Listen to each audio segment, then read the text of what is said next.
الحمد لله نحمده ونستعينه ونستغفره ونؤمن به ونتوكل عليه ونعوذ بالله من شرور أنفسنا ومن سيئات أعمالنا من يهده الله فلا مضل له ومن يضلله فلا هادي له ونشهد أن لا إله إلا الله وحده لا شريك له ونشهد أن سيدنا ونبينا ومولانا محمدا عبده ورسوله صلى الله تعالى عليه وسلم. أما بعد فأعوذ بالله من الشيطان الرجيم. بسم اللہ الرحمن الرحیم.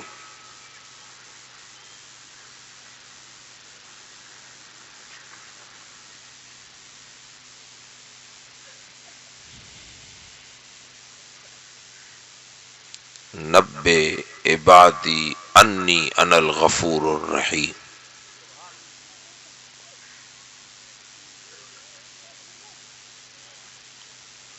صدق اللہ مولانا العظیم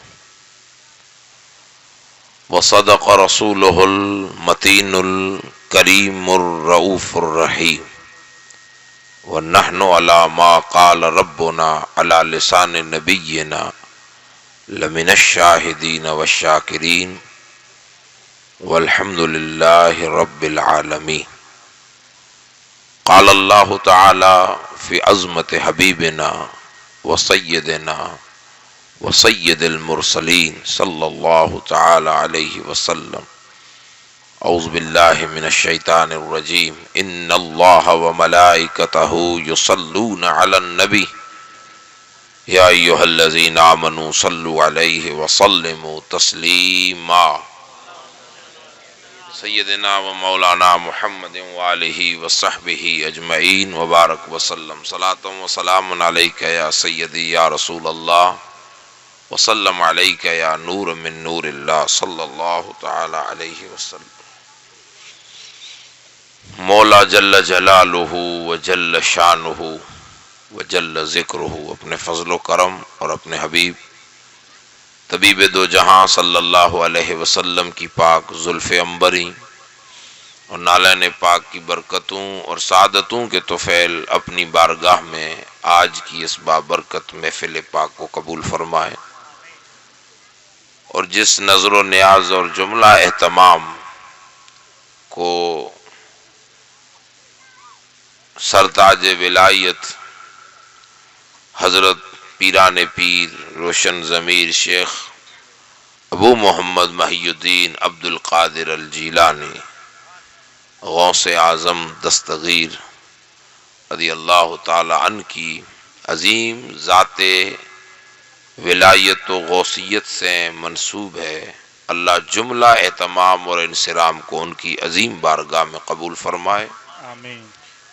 اور ان کے روحانی فیضان اور روحانی تصرفات سے اللہ تعالیٰ پوری عالم انسانیت کو خصوصاً عالم اہل سنت کو مستفیض فرما. آمین.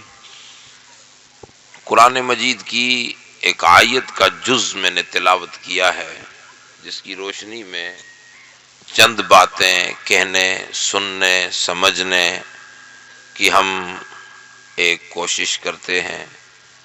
اللہ پاک اپنے حبیب کے صدقے ہمیں قرآن مجید کو سننے، قرآن مجید کو سمجھنے اور قرآن مجید کی سنی سمجھی باتوں پر عمل کرنے کی جذبہ عطا فرمائے. آمین.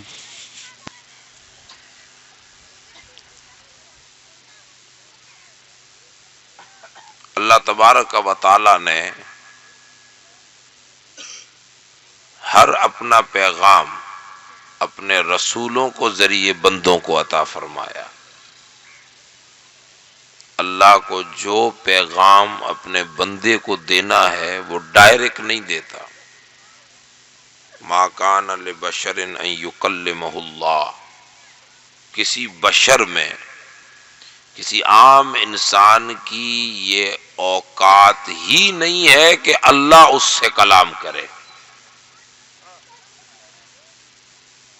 انداز دیکھیے قرآن مجید کا. یہ نہیں فرمایا کہ کسی بشر کی یہ اوقات نہیں ہے کہ وہ اللہ سے کلام کرے. ہونا تو یہ چاہیے نا کہ کسی انسان کی یہ طاقت نہیں ہے، بساط نہیں ہے کہ وہ اللہ سے کلام کرے. لیکن ایسا اللہ نے نہیں کہا. فرمایا کیا؟ کسی انسان کی یہ طاقت نہیں کہ اللہ اس سے کلام کرے.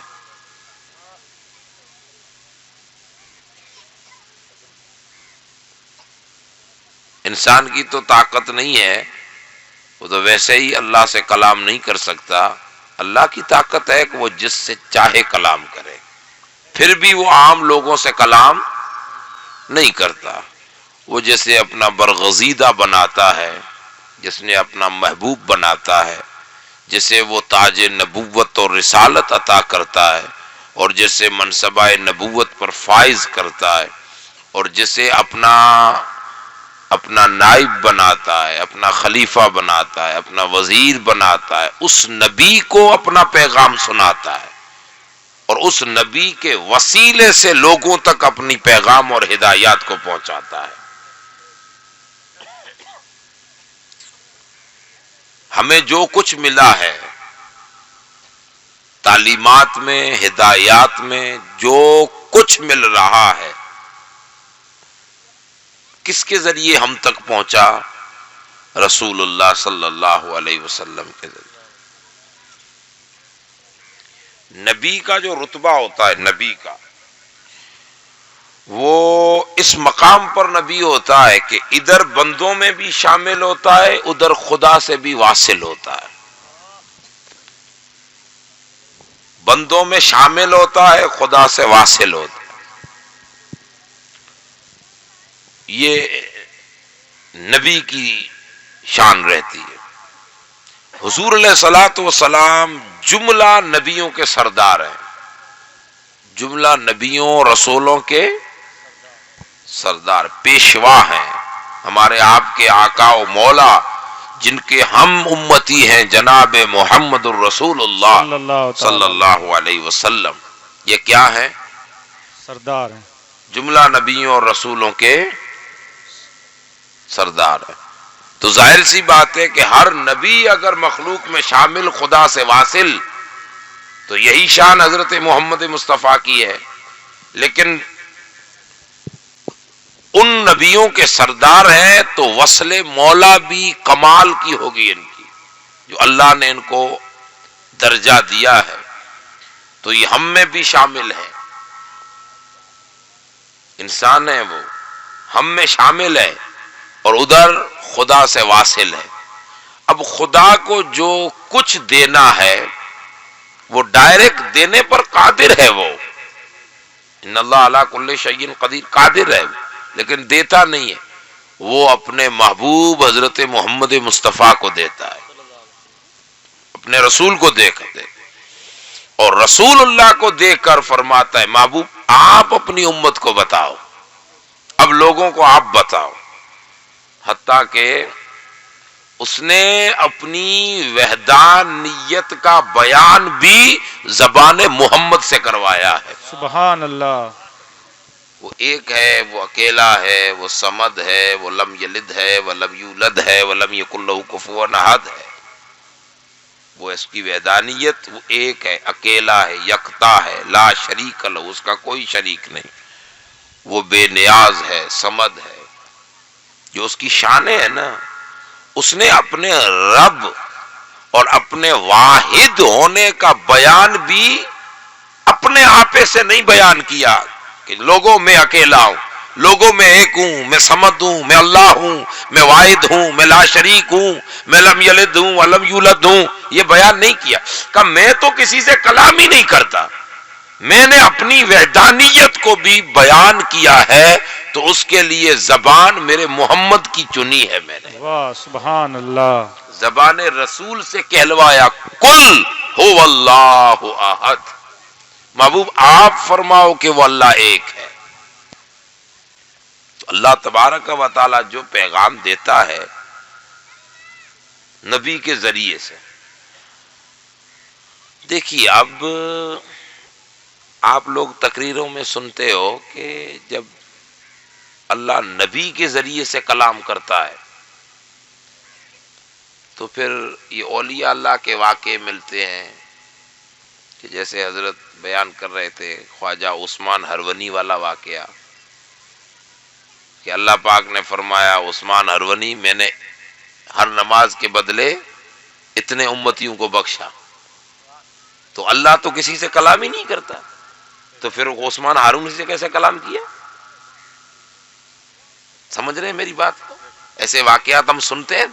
حضرت غوث پاک سے اللہ پاک نے یہ فرمایا، خواجہ کرنی سے اللہ پاک نے یہ فرمایا، خواجہ بصری سے اللہ پاک نے یہ فرمایا، خواجہ سمرقندی سے اللہ پاک نے یہ فرمایا.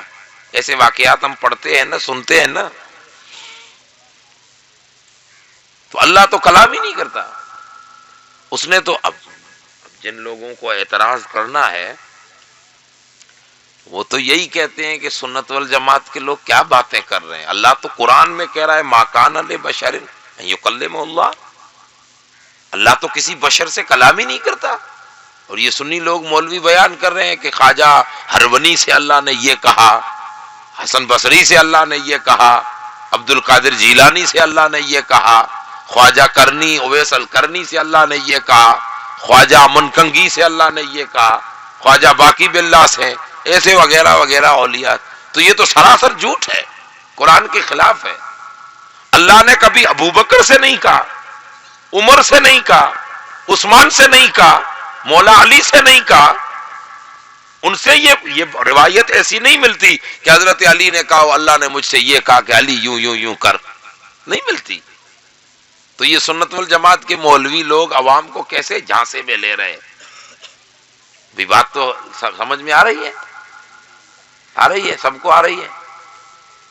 یہ بیچ والے نہیں بول رہے چائے نہیں ملی تو ناراض کیوں ہوتے ہو بھائی؟ بولو نا، سمجھ میں آ رہی ہے؟ سمجھ میں آ رہی ہے. آگے تو آپ کے نصیب کا، آپ کے پیٹ کا جب نصیب ہوگا جب تب نوالا ملے گا. اس وقت آپ کے کانوں کے نصیب ہیں وہ ہم آپ کو سنا رہے ہیں. بے شک سبحان اللہ. باقی پیٹ جانے اور آپ کی وہ دیکھ جانے کب کھلے اور کب آپ تک پہنچے. بات سمجھ میں آ رہی ہے؟ اللہ تو کسی سے ڈائریکٹ بات ہی نہیں کرتا. تو ابھی تو آپ مارواڑی کتنی بیسٹ مارواڑی حضرت بول رہے تھے، اوریجنل مارواڑی ہے نا، اوریجنل مارواڑی. تو آپ اس کو سن رہے تھے نا حضرت کو کہ خواجہ عثمان ہارونی کون؟ حضرت غریب نواز کے پیر و مرشد. تو اللہ پاک نے ان سے یوں کہا. اور غوث پاک کے تو کئی واقعات ہم سنتے ہیں. تو ایسی بات تو اگر اللہ کو بات ہی کرنی ہے تو وہ تو منع کر رہا ہے کہ میں کسی سے کلام ہی نہیں کرتا. تو بھائی دیکھیے اللہ کے کلام کرنے کے 3 طریقے ہیں. کتنے طریقے ہیں؟ اللہ جب کلام کرے نا وہ کسی بشر سے تو کلام کرتا ہی نہیں ہے سوائے نبی کے. تو جب نبی سے کلام کرے تو تینوں کے تینوں طریقے یوز کر دیتا ہے. ایک، جبرائیل کو رکھے اور جبرائیل کو کہے کہ یہ لے جا میرے رسول کو دے دے، یہ پرچی اس کو دے دے سمجھانے کے لیے، یہ یہاں سے تو پڑھ کے جا اس کے آگے سنا دے. اس کے ذہن کو اس لیول پر خدا رکھتا ہے کہ فوراً کیچ اپ کر لیتا ہے. جو آپ جبرائیل پڑھے گا نبی اسے یاد کر لے گا، جاؤ یہ پیغام دے کے آؤ. ایک یہ شان صرف نبی کی ہے. جبرائیل نبی کے سوا کسی کے پاس نہیں آتا. جبرائیل نبی کے سوا، آپ ادھر ادھر کیوں دیکھ رہے ہیں؟ مجھے سمجھ میں نہیں آ رہا ہے. جبرائیل نبی کے سوا کسی کے پاس نہیں آتا. آپ کو میرے ساتھ بولنا ہوگا تو ایک دوسرے سے بیٹھ کے باتیں کریں، مزہ آئے. جی بیٹھ کے باتیں کریں تو مجھے بولنے میں، آپ کو سننے میں تھوڑا انٹرسٹ پیدا ہو. جی. اب آپ کے مارواڑی میں تو مزہ شبد کو بھی کچھ الٹا سیدھا بولتے ہیں، اس لیے مجھے بولنے میں بھی ڈر لگتا ہے. کسی نے مجھے بتایا تھا، اس لیے حضرت پیر صاحب قبلہ تشریف لا رہے ہیں، تو آپ سیدھے آئیں گے اسٹیج پہ تو طرف دھیان رکھیں، اگر وہ آنا چاہیں گے تو کھڑے رہیں گے. آ رہے ہیں صاف ہو جو صاف ہے کلر جو یا ایھا الذین آمنوا صلوا علیہ وسلموا تسلیما. سیدنا مولانا محمد وآلہ وصحبہ اجمعین وبارک وسلم. میں سمجھا رہا تھا کہ اللہ پاک کے کلام کرنے کے 3 طریقے. ایک، جبرائیل کے ذریعے پیغام دے صرف نبیوں کے لیے. دوسرا، ڈائریکٹ خود کلام کرے، بیچ میں جبرائیل بھی نہ رکھے، ڈائریکٹ کلام کرے. یہ شان بھی نبیوں کی، یہ شان بھی نبیوں کی، اور اگلی شان بھی نبیوں کی. جبرائیل کے ذریعے اپنا پیغام دے، ایک ڈائریکٹ کلام کرے، بیچ میں جبرائیل بھی نہ ہو، نبی سنے اور اللہ فرمائے، یہ شان بھی نبیوں کی. اب تیسرا طریقہ، نہ جبرائیل کو بھیجے، نہ جبرائیل کو بھیجے، نہ ڈائریکٹ کلام کرے، بلکہ نبی کے دل پر اپنے نور کی تجلی ڈالے. یہ شان بھی نبیوں کی ہے، لیکن صرف نبیوں کی نہیں ہے. اس شان میں اللہ نے امت کو شامل رکھا ہے. اب کسی بھی امتی کے پاس جبرائیل نہیں آئے گا، جبرائیل، اور کسی امتی سے اللہ ڈائریکٹ کلام نہیں کرے گا. لیکن جو تیسری وصف ہے کہ اللہ تبارک و تعالی، اب اس کو کہتے ہیں القاء کتابوں میں، عربی میں یا دین کی زبان میں، لیکن آپ سمجھیں اس کے لیے اتنا اس طرح سے سمجھاؤں کہ ایک زمانے میں وہ لیزر لائٹ آتی تھی، اس وقت معلوم نہیں ملتی ہے کہ نہیں، وہ لال کلر کی چھوٹی سی لیزر لائٹ ہوتی ہے کہ نہیں ہوتی. اور آپ اس کو بھی نہ سمجھیں تو بڑی بڑی پارٹیوں میں اور گورنمنٹ کی آفیسوں پر سیٹلائٹ لگی رہتی ہے جو گھومتی رہتی ہے، وہ نہیں پولیس کے اوپر سائرن کی بتی لگی رہتی ہے، بس اس سے سمجھیں. وہ سائرن کی جو بتی ہے نا، اس میں لائٹ گھومتی ہے، گھومتی ہے کہ نہیں وہ؟ اب وہ گھومتی رہتی ہے، نہ جانے کب اس کی لائٹ میں کون آ جائے. تو اللہ تبارک و تعالی، یہ آپ کی سمجھ کے لیے القاء کی معنی یہ ہے کہ اس کے نور کی لائٹ تو گھومتی رہتی ہے، جب وہ پسند کرتا ہے کسی بندے کو تو اس کے نور کی لائٹ اس بندے کے دل پر ڈالتا ہے.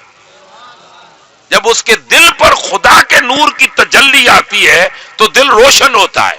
دل کیا ہوتا ہے؟ روشن. تو اس دل کی تختی پر اس بندے کے خدا کو نور ملنے کی برکت سے اس بندے کو وہ بصیرت، یہ آنکھ والی تو ہے لیکن دل کو وہ کان ملتے ہیں کہ بندہ جان جاتا ہے کہ کب کیا ہونے والا ہے. دل جانتا ہے، اور پھر اسی لائٹ کی روشنی میں اپنے مولا کی آواز اس بندے کو سنائی دیتی ہے.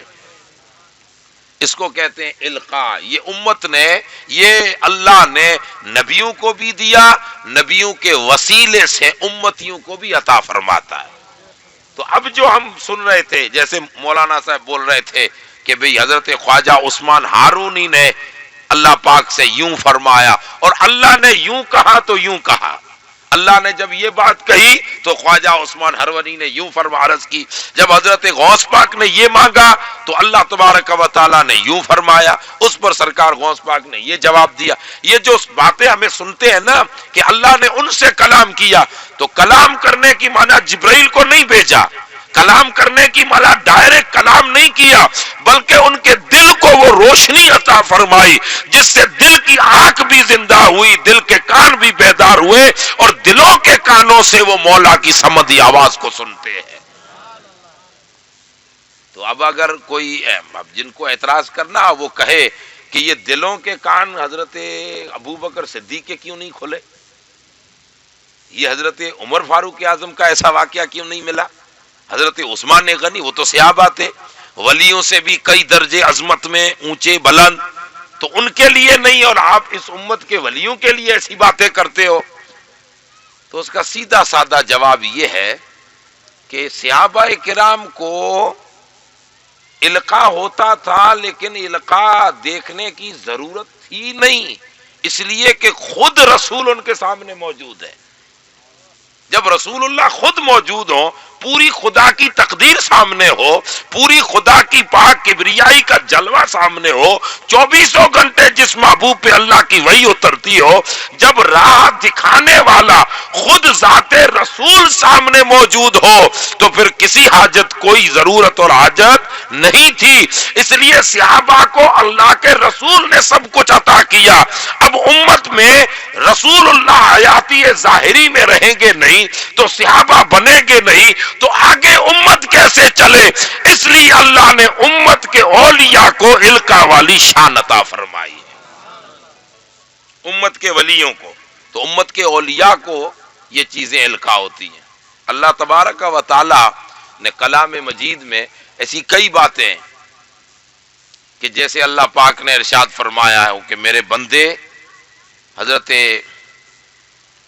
داؤد علیہ السلام کو اللہ پاک نے وحی بھیجی، کہا میرے داؤد، آپ نبی تھے اللہ کے، کہا میرے نبی جب بندہ میری بارگاہ میں اس کا دل لوٹ آئے اور دل نرم ہو جائے اور میری بارگاہ کا خیال اسے آ جائے کہ وہ قیامت میں میرے روبرو آئے گا، مجھے حساب دے گا، اور ڈر لگے کہ میں اللہ کو حساب دینے والا ہوں، اور بندہ گناہوں کی زندگی سے نکل کر نیکی کی طرف پلٹ آئے، ایسا ہو دل میں ایک ہیلا آ جائے اور ادھر آ جائے، تو میرے داؤد تجھے پتا ہے میں بندے کو کتنا پسند کرتا ہوں؟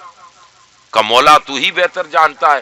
کہ جب میرا بندہ اس راہ کو چھوڑ کر گناہ کی راہ اور میری پسندیدہ راہ پر آتا ہے، لوٹتا ہے، رجوع کرتا ہے میری طرف، پلٹ آتا ہے میری طرف، وہ پلٹتا ہی ہے کہ میں ڈائریکٹ اس بندے سے کلام فرماتا ہوں۔ اب بندے سے کلام کیسے کرتا ہوں؟ اس دل پر تجلی ڈالتا ہوں اور بندے کے دل کے کان میری طرف لگتے ہیں اور میں آواز دیتا ہوں، اے میرے بندے مانگ تجھے کیا چاہیے؟ پھر بندہ مانگتا ہے اور اللہ تبارک و تعالیٰ فرماتا ہے میں سنتا ہوں، اور جب وہ حد سے زیادہ میرے قریب پہنچتا ہے اور وہ ہے سجدہ، جب سجدے میں آتا ہے اور کہتا ہے سبحان ربی الاعلیٰ سبحان ربی الاعلیٰ، تو میرے داؤد میں بندے کے اتنے قریب آتا ہوں، اتنے قریب آتا ہوں کہ میرا بندہ مجھ سے سرگوشی کرتا ہے، پھر میں فرشتے اور اللہ فرماتا ہے کل بلائی اعلیٰ کی کائنات میں اعلان کرتا ہوں کہ میں نے میرے بندے کو میری بارگاہ کے لیے قبول فرما لیا۔ یہ قرب ہے خدا کا۔ اللہ پاک نے قرآن مجید میں اپنے محبوب کے ذریعے ہمیں بتایا نبے عبادی انی انا الغفور الرحیم، میرے محبوب اپنی امت کو کہو کہ گناہ سب سے ہوں گے، گناہ تو انسان کرتا ہے نا، گنہگار تو ہے، لیکن گناہ کر کے گناہ پر بہادر نہ بنے، گناہ کر کے گناہ کو بھول نہ جائیں، نیکی کر کے نیکی بھول جائیں، یاد ہی نہ رکھیں کہ کوئی ہم نے نماز بھی پڑھی تھی، بھول جائیں، اور گناہ کو کبھی نہ بھولیں، گناہ کو یاد رکھیں کہ یہ مجھ سے گناہ ہوا ہے، کبھی یہ مجھ سے گناہ ہوا ہے، اکیلے میں ہو لا ظاہر میں ہو۔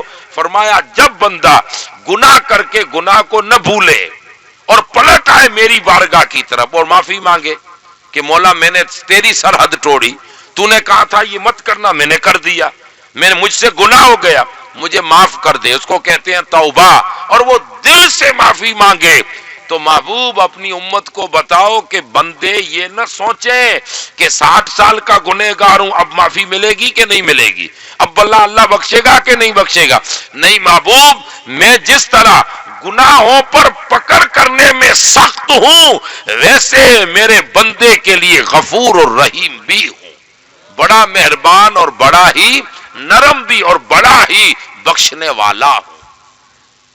جب بندہ میری طرف رجوع کرتا ہے دل سے تو اللہ پاک، اب حضور علیہ الصلوۃ والسلام نے کئی بنی اسرائیل کی مثالیں ہمیں دی ہیں، کئی ایک، جب بندہ اللہ کی طرف اپنے گناہوں کی زندگی سے نکل کر ایک اچھی زندگی گزارنا چاہے گناہ ہونا یہ بہت بڑا گناہ ہے، لیکن اتنا بھی گمبھیر گناہ نہیں ہے۔ گناہ کر کے گناہ کو بھول جانا یہ اس سے بھی گمبھیر گناہ ہے۔ اسی لیے رسول اللہ صلی اللہ علیہ وسلم نے ارشاد فرمایا کل ابن آدم الخطاؤن وخیر الخطائین التوابون، آدم کی کل اولاد گنہگار ہے، گناہ سب سے ہوں گے، نبیوں کو چھوڑ کر گناہ سے معصوم کوئی نہیں ہے، باقی جنہیں اللہ محفوظ رکھے نیک صالحین کو، باقی عام لوگ تو گنہگار ہیں، کا گناہ تو ہوں گے، لیکن حضور فرماتے ہیں اچھا گنہگار وہ ہے خیر الخطائین، گنہگاروں میں بھی اچھا گنہگار، گنہگار بھی کبھی اچھا ہوتا ہے، حضور کہہ رہے ہیں کہ اچھا گنہگار وہ ہے جو گناہ کرنے کے بعد اپنے رب سے توبہ کرے، معافی طلب کرے، اپنے رب کی طرف رجوع کرے۔ اب اللہ کی طرف رجوع ہونے کے کئی راستے ہیں۔ بندے کا دل، حضرت عبد الرحمن الجامی بہت بڑے عاشق رسول ہیں اور صوفیاء کی جماعت کے بہت بڑے صوفی بزرگ اور جید عالم محدث فقی اور سلسلہ عالیہ پاک نقشبندیہ کے بہت عظیم بزرگ حضرت عبد الرحمن جامی، ان سے ایک شاگرد نے سوال کیا کہ استاد گرامی، مجھے اگر گناہوں کی زندگی سے نکلنا ہو تو ایک تو ہے کہ کبھی کبھار خیال آئے، ہمارے ذہن میں کبھی کبھار خیال آتا ہے کہ یار اب یہ گناہ کی زندگی چھوڑیں اور اب پلٹ آئیں دین کی طرف، مجھے یہ نیکی کرنی ہے، یہ کرنی ہے، یہ کرنی ہے، وہ کرنی ہے، ایسے خیالات، اور پھر ایک دو دن گزرتا ہے تو خیال پھر چلا جاتا ہے۔ اور یہ معاملہ آپ سے اور مجھ سے نہیں ہو رہا ہے، ایک صحابی رسول سے یہی ہوا تھا۔ حضور نبی اکرم صلی اللہ علیہ وسلم کی مجلس میں بیٹھے ہیں، اب حضور کی مجلس تو نور علی نور، بھی حضور کی مجلس سے بڑھ کر کائنات میں مجلس کس کی، نور علی نور، مجلس میں بیٹھے ہیں۔ مجلس ختم ہوئی، گھر گئے، فیملی ہے، بچے ہے، پریوار ہے، کاروبار ہے، بزنس ہے، کام کاج ہے، بازار ہے، مارکیٹ ہے، کھیت کھلیان ہے، جانور ہے، اپنا اپنا کام ہے۔ تو جب اس میں گئے تو وہ جو مسجد نبوی میں قرب نبی میں جو بیٹھے تھے حضور کی مجلس میں، تب جو رنگ تھا وہ اب رنگ سلامت نہیں رہا، تب جو رنگ تھا نا چڑھا ہوا وہ اب سلامت نہیں ہے، اب دھیان ادھر چلا گیا، یہ کمانا ہے، وہ لانا ہے، یہ کرنا ہے، وہ ساری چیزیں نکل گئی۔ تو اپنے آپ سے کہنے لگے یار میں بدل گیا، ابھی آدھا گھنٹہ پہلے حضور کی مسجد میں حضور کے سامنے بیٹھا تھا تو دل کچھ اور تھا، اور آج یہاں آ گیا کھیت کھلیانوں میں، مارکیٹ میں، تو پھر بدل گیا، یہ خریدنا ہے، یہ لینا ہے، وہ بیچنا ہے، یہ دینا ہے، یہ رکھنا ہے، یہ کرنا ہے، یہ کھانا ہے، یہ سلوانا ہے، انہی چیزوں میں پڑ گئے۔ یہ کیا ہو گیا، میں تو منافق ہو گیا، دگلی چال ہو گئی، میں تو منافق ہو گیا۔ تو وہ بزرگ رونے لگے، چلانے لگے، تو کسی نے دیکھ لیا کیا کر رہے ہو، کہا یار میرا حال یہ ہے۔ تو اس نے کہا یار حال تو میرا بھی یہی ہے، حال تو میرا بھی یہی ہے، مسجد نبی میں بیٹھا تھا تو کچھ اور تھا، ابھی یہاں آیا تو کچھ اور ہو گیا۔ تو ایک کام کرتے ہیں، ہم دونوں مل کے ابو بکر کے پاس چلتے ہیں، وہ کوئی حل دکھائیں گے۔ گئے حضرت ابو بکر صدیق کے پاس اور یہی بات کہی تو سرکار ابو بکر صدیق نے مسکرا کے فرمایا خیر حال تو ٹھیک ہے، اب میرے ساتھ کبھی کبھار ایسا ہوتا ہے، چلو میں بھی تمہارے ساتھ حضور سے جا کے پوچھتے ہیں۔ آئے حضور کے پاس پلٹ کے، عرض کی یا رسول اللہ انہوں نے مجھے یہ بات کہی ہے، تو یہ کیا ہے کہ حال بدلتا ہے دل کا، آپ کے پاس بیٹھے ہوں، آپ کے ساتھ گھومتے ہوں تو ایسا لگے کہ بس سب کچھ یہی ہے، مطلب بس یہی ہے، بس اللہ اللہ کریں، اللہ کا ذکر کریں اور دین کے لیے محنت کریں، کوشش کریں، جو کمائیں وہ خرچ کریں، دین بنائیں، یہ کریں، ایسے ہی خیال ہے۔ اور جب تھوڑا آپ سے گھر بار میں گئے، پریوار ہے، کٹم ہے، فیملی ہے، پھر کام کاج ہے، تو دل میں خیال آتا ہے ایک جھوپڑے میں تنگی ہو رہی ہے، دوسرا بنا ہے، تو تھوڑی کمائی بچاؤں اور ادھر خرچ کروں، تھوڑا یہ کھیت لے لوں، تھوڑا وہ کروں، یہ تجارت بڑھاؤں، یہ کام بڑھاؤں، یہی حال۔ تو یا رسول اللہ یہ حنظلہ کہہ رہے ہیں کہ میں منافق ہو گیا۔ تو حضور نے مسکرا کے فرمایا منافق نہیں ہوئے ہو، تو پھر یا رسول اللہ یہ کیفیت بدلتی ہے؟ آقا نے فرمایا یہی ایمان کی علامت ہے، ایمان کی علامت یہی ہے۔ ایمان کہتے اس کو اذا تلیت علیہم آیاتہ زادتہم ایمانا، جب ان پر اللہ رسول کی باتیں پیش ہوں تو ایمان موج میں آ جائے، تو پھر موج میں ایمان آ جائے، اور جب دنیا کے صحبت اور سنگت چڑھے تو ایمان اپنی کیپیسٹی پر رہے، وہ موج نظر نہ آئے، ایمان اسی جگہ رہے، لیکن وہ موج جو مسجد نبوی میں نظر آتی تھی وہ مارکیٹ میں نظر نہیں آ رہی۔ یہ ایمان کی علامت ہے۔ ایمان یہی ہے کہ تمہارے دلوں میں اللہ نے شعور اور آگاہی کے ساتھ روشنی ایمان کو سلامت رکھا ہے۔ تو ہمارے ساتھ ایسا ہوتا رہتا ہے نا۔ تو حضور نبی اکرم صلی اللہ علیہ وسلم نے ارشاد فرمایا کہ اس بزرگ سے پوچھا شاگرد نے کہ میں چاہوں کہ ہمیشہ کے لیے وہ رنگ چڑھا رہے، سمجھ رہے ہیں بات کو؟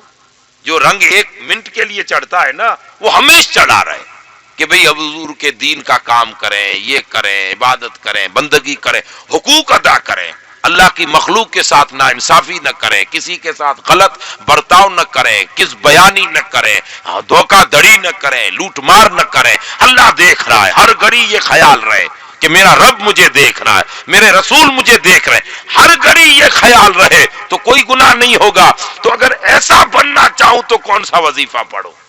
حضرت عبد الرحمن الجامی سے اس کے شاگرد نے سوال کیا تو بزرگ مسکرا پڑے اور مسکرا کے کہا وظیفہ پڑھنے کی ضرورت نہیں، اگر یہ چاہتا ہے کہ تیرا دل ہر گھڑی اس خیال میں رہے کہ میرا خدا مجھے دیکھ رہا ہے، یہ خیال دل میں جمانا چاہتا ہے تو ایک ہی وظیفہ ہے، اللہ والوں کی صحبت،